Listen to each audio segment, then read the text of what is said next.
ಪ್ರತಿಯೊಬ್ಬರು ಕೂಡ ಗಮನಿಸ್ತಾ ಇರತಕ್ಕಂಥದ್ದು ಹೆಮ್ಮೆ ಪಡುವಂತ ವಿಚಾರ ಅಂತ ಹೇಳಿದ್ರೆ, ಹಿಂದೆ ಭಾರತ ಅಂತ ಹೇಳಿದ್ರೆ ಭ್ರಷ್ಟಾಚಾರ, ಭಾರತ ಮತ್ತೆ ಭ್ರಷ್ಟಾಚಾರ ಒಂಥರ ಸಿನಾಚಾರದಿಂದ ಭಾರತ ಆಡಳಿತ ನಡೆಸೋದಕ್ಕೆ ಸಾಧ್ಯ ಇಲ್ಲ, ಭಾರತದಲ್ಲಿ ಭ್ರಷ್ಟಾಚಾರ ಇದ್ರೆ ಯಾವುದೇ ಕೆಲಸ ಕಾರ್ಯಗಳು ಆಗೋದಿಲ್ಲ, ಇದು ವಾಡಿಕೆ. ಆದ್ರೆ ನಮ್ಮ ನರೇಂದ್ರ ಮೋದಿಜಿ ನೇತೃತ್ವದ ಸರ್ಕಾರ ಬಂದ ನಂತರದಲ್ಲಿ ಕಳೆದ 11 ವರ್ಷದಲ್ಲಿ ಯಾವುದೇ ಒಂದು ಭ್ರಷ್ಟಾಚಾರದ ಪ್ರಕರಣಗಳು ಕೇಂದ್ರ ಸರ್ಕಾರದಲ್ಲಿ ನಡೆಯುವುದಿಲ್ಲ. ವಿರೋಧ ಪಕ್ಷದವರು ಸಹ ಯಾವುದೇ ಒಂದು ಭ್ರಷ್ಟಾಚಾರದ ಆರೋಪವನ್ನ ಕಳೆದ 11 ವರ್ಷದಲ್ಲಿ ನಮ್ಮ ಎನ್ಡಿಎ ಸರ್ಕಾರದ ವಿರುದ್ಧ ಮಾಡೋದಕ್ಕೆ ಸಾಧ್ಯ ಆಗಿಲ್ಲ ಅಂತ ಹೇಳಿದ್ರೆ ಅದಕ್ಕೆ ಕಾರಣ ಪ್ರಧಾನಮಂತ್ರಿ ನರೇಂದ್ರ ಮೋದಿಜಿ ಅವರು. This video is sponsored by Max Multi-Speciality Hospital, 24/7 emergency trauma and critical care center with advanced services located at Hagarga Circle, Ring Road, Gulbarga. कल्याण कर्नाटका का पहला मैट्रिमोनियल ऐप, यहाँ मिलेगा आपका परफेक्ट मैच। क्या आप अपने जीवन साथी की तलाश में हैं? Call now 08047363399। Download the Janata matrimony app. 11 ವರ್ಷಗಳನ್ನ ಪೂರೈಸಿರುವಂತಹ ಒಂದು ಶುಭ ಗಳಿಗೆಯನ್ನು ನಾವೆಲ್ಲರೂ ಕೂಡ ಸೇರಿದ್ದೇವೆ.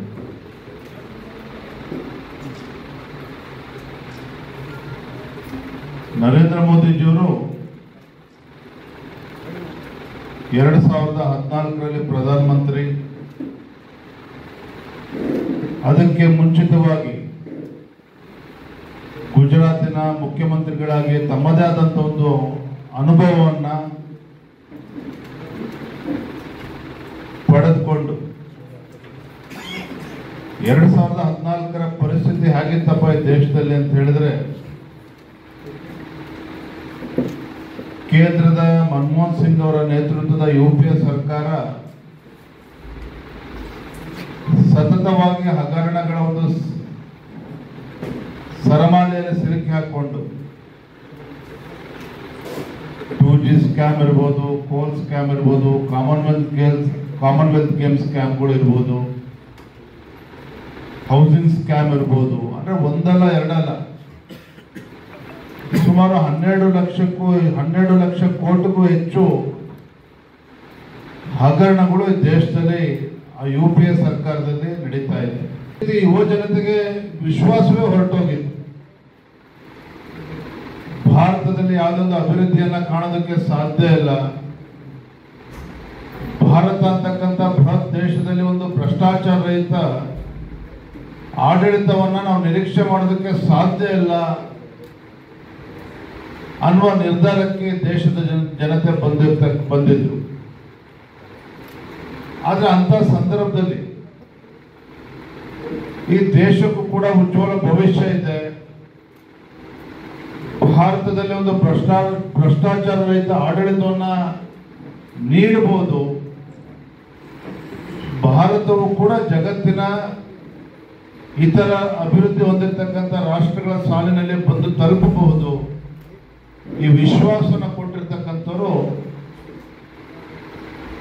ದೇಶದ ನೆಚ್ಚಿನ ನಾಯಕ ನರೇಂದ್ರ ಮೋದಿಜಿ ಅವರು. 2014ರಲ್ಲಿ ಭರವಸೆ ಇಟ್ಟರು. 2014ರಲ್ಲಿ ನರೇಂದ್ರ ಮೋದಿಜಿಯವರ ನೇತೃತ್ವದಲ್ಲಿ ಸ್ಪಷ್ಟ ಬಹುಮತದಲ್ಲಿ ಕೇಂದ್ರದ ಅಧಿಕಾರಕ್ಕೆ ಬಂದಂತ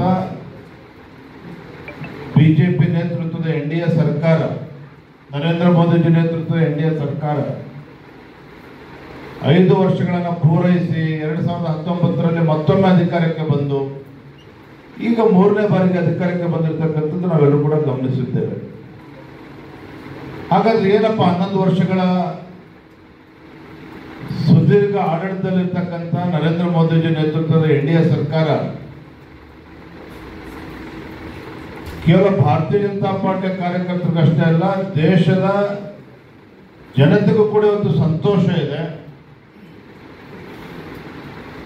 ಮೋದಿಜಿ ನೇತೃತ್ವದ ಎನ್ಡಿಎ ಸರ್ಕಾರ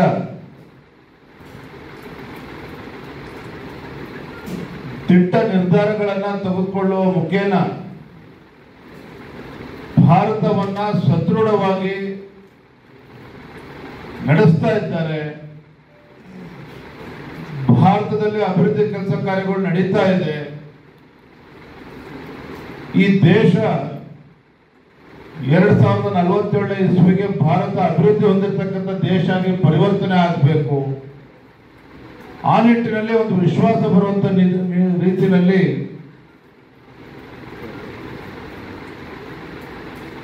ದೇಶದ ಹೆಮ್ಮೆಯ ಪ್ರಧಾನಮಂತ್ರಿ ದೇಶವನ್ನ ಮುನ್ನಡೆಸ್ತಾ ಇದ್ದಾರೆ. ಒಂದೇ ಮಾತಲ್ಲಿ ಹೇಳಬೇಕು ಅಂದ್ರೆ ಕಳೆದ 11 ವರ್ಷ ಆಡಳಿತ ವೈಖರಿ ಹೇಗಿದೆಯಪ್ಪ ಅಂತ ಹೇಳಿದ್ರೆ ಒಂದು ಸುವರ್ಣಾಕ್ಷರದಲ್ಲಿ ಬರೆದಿಡತಕ್ಕಂಥ ಒಂದು ಉತ್ತಮ ಆಡಳಿತ ನರೇಂದ್ರ ಮೋದಿಜಿ ನೇತೃತ್ವದ ಎನ್ಡಿಎ ಸರ್ಕಾರ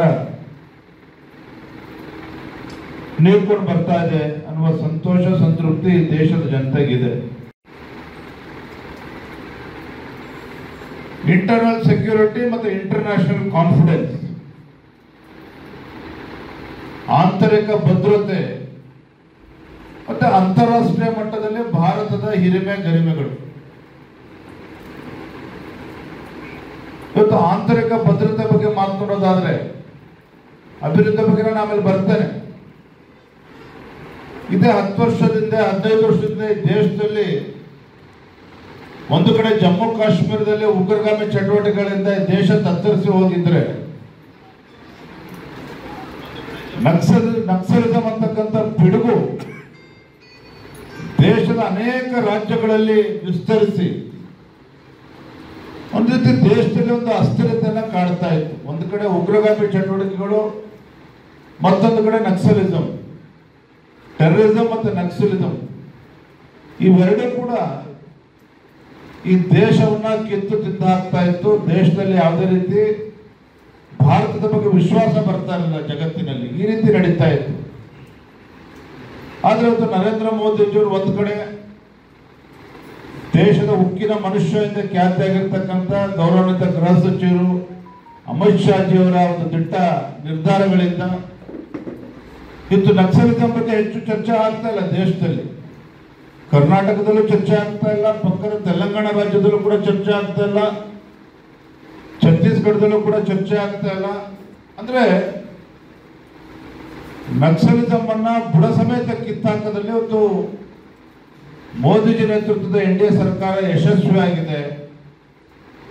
ಒಂದು ಕೊನೆ ಹಂತದಲ್ಲಿ ಇವತ್ತು ನಕ್ಸಲಿಸಂ ಅಂದ್ರೆ ಕೊನೆ ಹಂತದಲ್ಲಿ ಇವತ್ತು ಬಂದಿದ್ದೆ, ಅದನ್ನು ಕೂಡ ಬುಡ ಸಮೇತ ಕಿತ್ತಾಕ್ತಕ್ಕಂಥ ಕೆಲಸ ನಮ್ಮ ಎನ್ಡಿಎ ಸರ್ಕಾರ ಮಾಡಲು ಯಶಸ್ವಿಯಾಗಿದೆ ಅನ್ನೋದನ್ನ ಸಂದರ್ಭದಲ್ಲಿ ಬಹಳ ಹೆಮ್ಮೆಯಿಂದ ಹೇಳೋದಕ್ಕೆ ಇಚ್ಛೆ ಪಡ್ತೇನೆ. ಆರ್ಟಿಕಲ್ 370 ಒಪ್ಕೊಳ್ತಾ ಇದ್ದು ಭಾರತೀಯ ಜನತಾ ಪಾರ್ಟಿ ತನ್ನ ಪ್ರಣಾಳಿಕೆಯಲ್ಲಿ ಹಲವಾರು ವರ್ಷಗಳಿಂದ ಪ್ರತಿ ಲೋಕಸಭಾ ಚುನಾವಣೆಯಲ್ಲೂ ಕೂಡ ಅದನ್ನು ನಾವು ಘೋಷಣೆ ಮಾಡ್ತಾ ಇದ್ವಿ.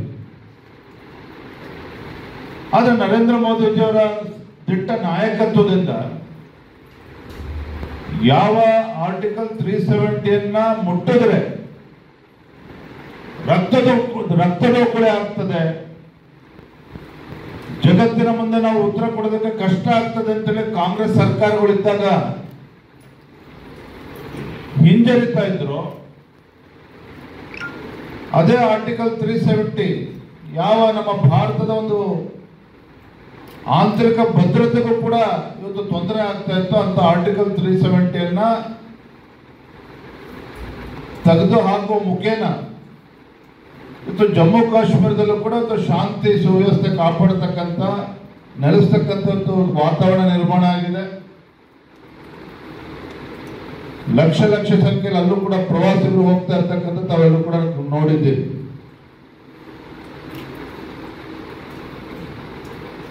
ಇತ್ತೀಚೆಗೆ ನಡೆದಂತ ಆಪರೇಷನ್ ಸಿಂಧೂರ್,